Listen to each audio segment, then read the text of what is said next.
Hi friends, welcome back to our channel. ఎలా ఉన్నారు friends? అందరూ బాగున్నారా ఫ్రెండ్స్? నేనైతే బాగున్నాను. మీరు కూడా బాగుండాలని అయితే మనస్ఫూర్తిగా కోరుకుంటున్నాను. ఇక్కడైతే నేను చాలా సింపుల్గా హెల్దీగా పిల్లలకి నచ్చేలాగా క్యారెట్ ఆలు ముద్ద కూర చేస్తున్నానండి.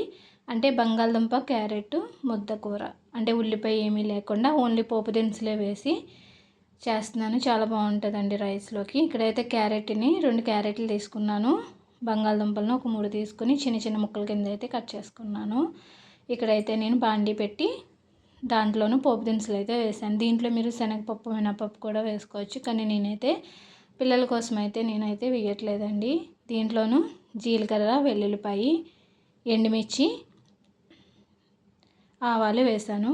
అవి కొంచెం ఫ్రై అయిన తర్వాత మనం దీంట్లోనూ బంగాళదుంప క్యారెట్ 2 మిక్స్ చేసి వేసేసుకున్నానండి. మీరు కావాలితే సపరేట్గా కూడా వేసుకోవచ్చు. త్వరగానే మనకి ఫ్రై అనేది అయిపోతుంది. జస్ట్ ఒక 4 మినిట్స్ అంతే ఫ్రెండ్స్. కొంచెం హై ఫ్లేమ్లో అయితే మనకి 4 మినిట్స్ 3 మినిట్స్లో అయిపోతుంది. మనకి చాలా సింపుల్గా పిల్లలకి లంచ్ బాక్స్లోకి చాలా బాగుంటుందండి ఇది.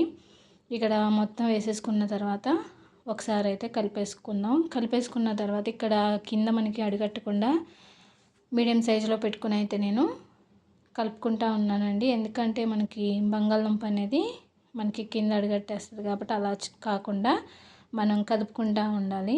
ఒక 1 మినిట్కి చూసుకుంటూ ఉండాలండి. ఇక్కడ ఫ్రై అనేది చూసారండి, అన్నీ చిన్న చిన్న ముక్కల కింద కట్ చేసుకున్నాం కాబట్టి మనకి చాలా త్వరగానే క్యారెట్ బంగాళదుంప ఫ్రై అయిపోతుంది.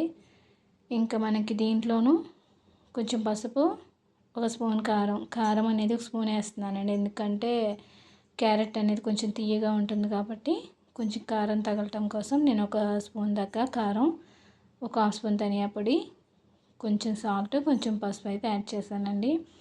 ఒక్కసారి కలుపుకున్న తర్వాత మనం మొత్తం అంతా కూడా ఈ కారం మసాలా అంతా కూడా ఈ బంగాళదుంప ఆలు క్యారెట్కి కలిసేంత వరకు చక్కగా కలుపుకోవాలండి. ఇది మనకి ఇక్కడ ఫైనలీ అయిపోయింది. చూసారండి, క్యారెట్ బంగాళదుంప ముద్ద కూర, ఉల్లిపాయ లేకుండా, టమాటా లేకుండా, ఎటువంటి రసం కానీ పప్పు కానీ అవసరం ఉండదండి. రైస్లోకి చక్కగా కలుపుకొని తినేయచ్చు.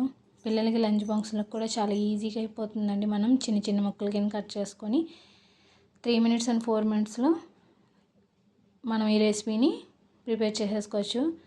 ఫైనలీ వేడి రైస్లోకి కానీ చపాతీలోకి కానీ చాలా బాగుంటుందండి. చూడండి ఒకసారి ఎంత బాగా కలర్ఫుల్గా చాలా బాగా వచ్చింది. ఓకే ఫ్రెండ్స్, ఫైనల్లీ నేను చేసిన ఈ ముద్ద కూర ఎలా ఉందో కామెంట్ చేయండి, లైక్ చేయండి. Bye friends.